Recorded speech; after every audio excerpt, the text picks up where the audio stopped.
إنا لننصر رسلنا والذين آمنوا في الحياة الدنيا ويوم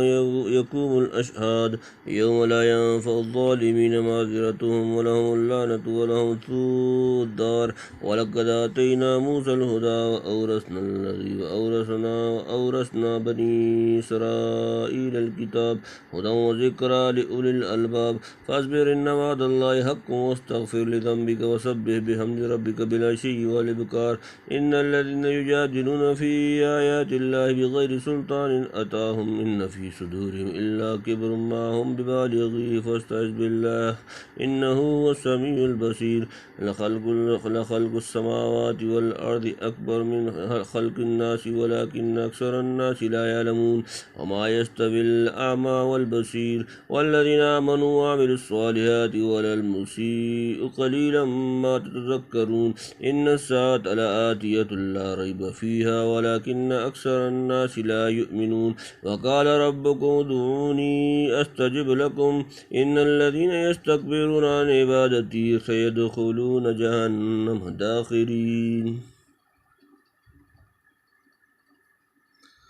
إنا لننصر رسلنا والذين آمنوا في الحياة الدنيا ويوم يقوم الأشهاد إنا بے شک ہم لننصر ضرور مدد کرتے ہیں رسولنا اپنے رسول جمع والذین جو لوگ آمنوا ایمان لائے فی میں الحیات زندگی الدنیا دنیا ویوم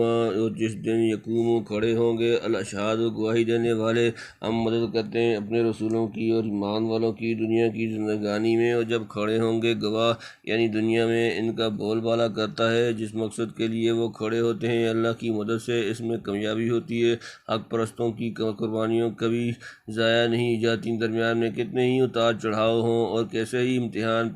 پیش آئیں مگر آخر کار مشن کامیاب ہو کر رہتا ہے علمی حیثیت سے حجت و برہان میں تو وہ ہمیشہ ہی منصور رہتے یہیں لیکن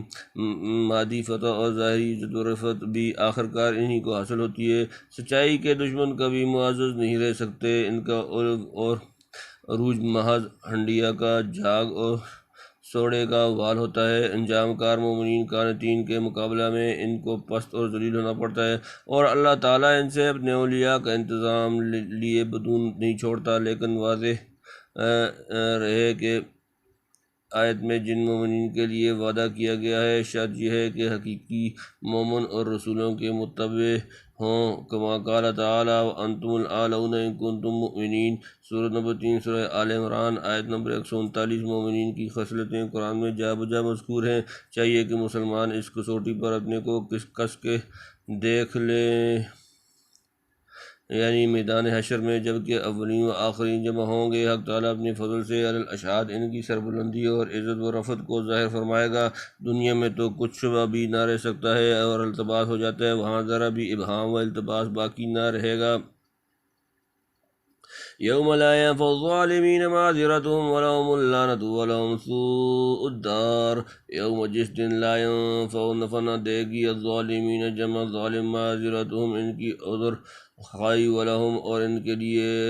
لعنت ولہم اور ان کے لیے سوء الدار برا گار ٹھکانہ جس دن کام نہ آئیں منکروں کو ان کے بہانے اور ان کو پھٹکار ہے اور ان کے واسطے برا گار یعنی ان کی کوئی مدد اور دستگیری نہ ہوگی ایک مقبولین کے بالمقابل متردین کا انجام بیان فرما دیا وَلَقَدْ آتَيْنَا مُوسَى الْهُدَىٰ وَأَوْرَثْنَا بَنِي إِسْرَائِيلَ الْكِتَابَ وَلَقَدْ آتَيْنَا اور تحقیق ہم نے دی موسیٰ الہدیٰ ہدایت وَأَوْرَثْنَا اور ہم نے وارث بنایا بنی اسرائیل کتاب توریت اور ہم نے دی موسیٰ کو راہ کی سوجھ اور وارث کیا بنی اسرائیل کو کتاب کا ہدی و ذکریٰ لأولی الالباب ہدی ہدایت و ذکریٰ اور نصیحت لأولی الالباب عقل مندوں کے لیے سمجھانے اور سمجھانے والی عقل مندوں کو یعنی دنیا ہی میں دیکھ لو کہ فرعون اور اس کی قوم کو باوجود اس قدر طاقت و جبروت کے حق کی دشمنی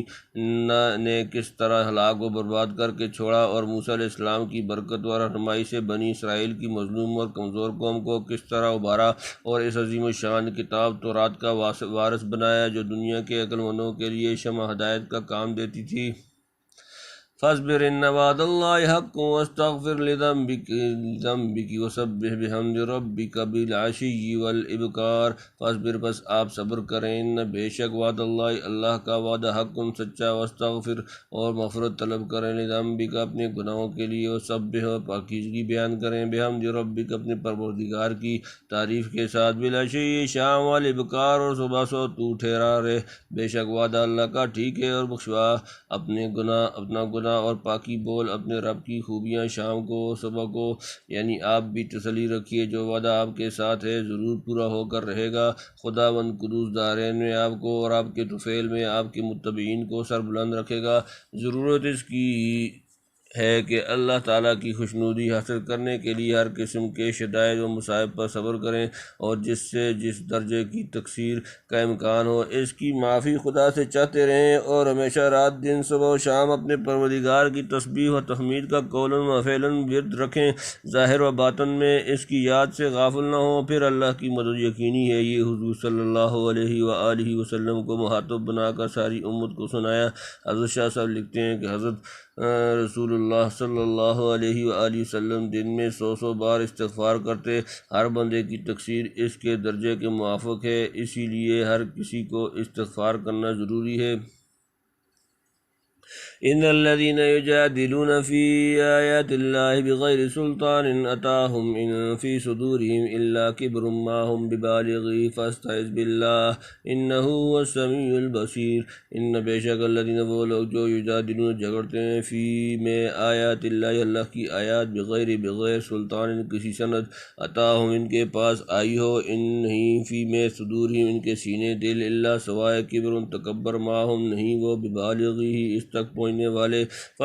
پس آپ پناہ چاہیں باللہ اللہ کی، انہو بے شک وہ هو السمیع وہی سننے والا، البصیر دیکھنے والا۔ جو لوگ جھگڑتے ہیں اللہ کی باتوں میں بغیر کسی سند کے جو پہنچی ہو ان کو اور کوئی بات نہیں، ان کے دلوں میں غرور ہے کہ کبھی نہ پہنچیں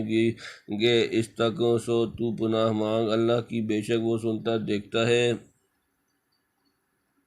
یعنی جو لوگ اللہ کی دلائل توحید اور کتب سماویہ اور اس کے پیغمبروں کے معجزات و ہدایات میں خامخواہ جھگڑتے اور بے سند باتیں نکال کر حق کی آواز کو دبانا چاہتے ہیں، ان کے ہاتھ میں کچھ حجت و دلیل نہیں، نہ فی الواقع ان کھلی ہوئی چیزوں میں شک و شبہ کا موقع ہے، صرف شیخی اور غرور مانے ہیں کہ حق کے سامنے گردن جھکائیں اور پیغمبر کا اتباع کریں۔ وہ اپنے کو بہت اونچا کھینچتے ہیں، چاہتے یہ ہیں کہ پیغمبر سے اوپر ہو کر رہیں، یا کم از کم اس کے سامنے جھکنا نہ پڑے، لیکن یاد رکھیں کہ وہ اس مقصد کو کبھی نہیں پہنچ سکتے۔ پیغمبر کے سامنے سارے تاج جھکانا پڑے گا، ورنہ سخت ذلیل و رسوا ہوں گے۔ یعنی اللہ کی پناہ مانگ کے وہ ان مجادلین کے خیالات سے بچائے اور ان کے شر سے محفوظ رکھے۔ آگے بعض مسائل کی تحقیق ہے جن میں وہ لوگ جھگڑتے تھے، مثلاً بعث بعد الموت، موت کے بعد دوبارہ اٹھایا جانا، کہ اس کو وہ محال سمجھتے تھے، یا توحید باری جس کا انکار کرتے تھے۔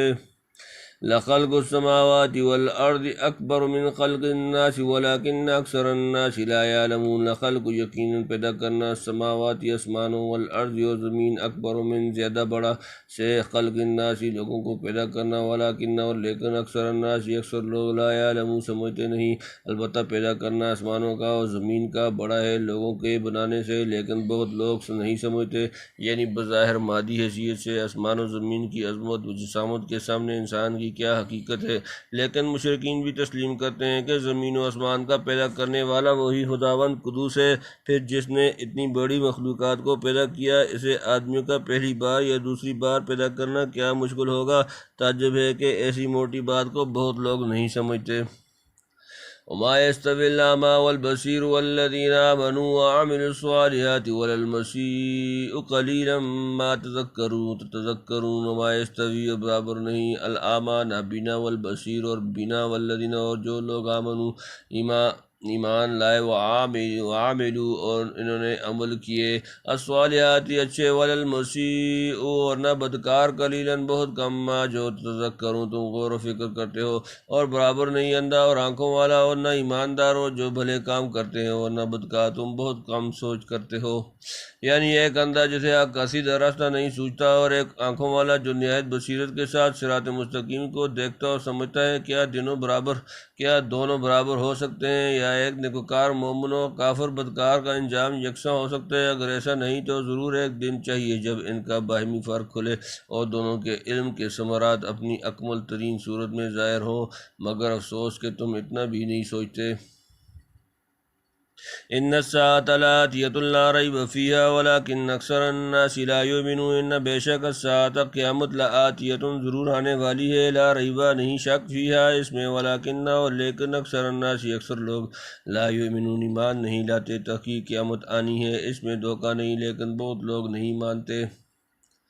وقال ربكم ادعوني استجب لكم ان الذين يستكبرون عن عبادتي سيدخلون جہنم داخرین۔ وقال اور کہا ربکم تمہارے رب نے، ادعونی تم دعا کرو مجھ سے، استجب میں قبول کروں گا، لکم تمہاری، ان الذين بے شک جو لوگ یستکبرون تکبر کرتے ہیں، عن عبادتی میری عبادت سے، سیدخلون ان قریب وہ داخل ہوں گے جہنم داخرین خوار ہو کر۔ اور کہتا ہے تمہارا رب مجھ کو پکارو کہ پہنچوں تمہاری پکار کو، بے شک جو لوگ تکبر کرتے ہیں میری بندگی سے اب داخل ہوں گے دوزخ میں ذلیل ہو کر۔ یعنی میری ہی بندگی کرو کہ اس کی جزا دوں گا، مجھ ہی سے مانگو کہ تمہارا مانگنا خالی نہ جائے گا۔ بندگی کی شرط ہے اپنے رب سے مانگنا، نہ مانگنا غرور ہے۔ اور اس آیت سے معلوم ہوا کہ اللہ بندوں کی پکار کو پہنچتا ہے، یہ بات تو بے شک برحق ہے، مگر اس کا یہ مطلب نہیں کہ ہر بندے کی ہر دعا قبول کیا کرے، یعنی جو مانگے وہی چیز دے دے، نہیں، اس کی اجابت کے بہت سے رنگ ہیں جو حدیث میں بیان کر دیے گئے ہیں۔ کوئی چیز دینا ہے اس کی مشیت پر موقوف اور حکمت کے تابع ہے، کما قال فی موضع آخر فیکشف ما تدعون الیہ ان شاء وتنسون ما تشرکون۔ سورۃ نمبر 6 سورۃ انعام آیت نمبر 41۔ بہرحال بندے کا کام ہے مانگنا، اور یہ مانگنا خود ایک عبادت بلکہ محض عبادت ہے۔ اللہ الذی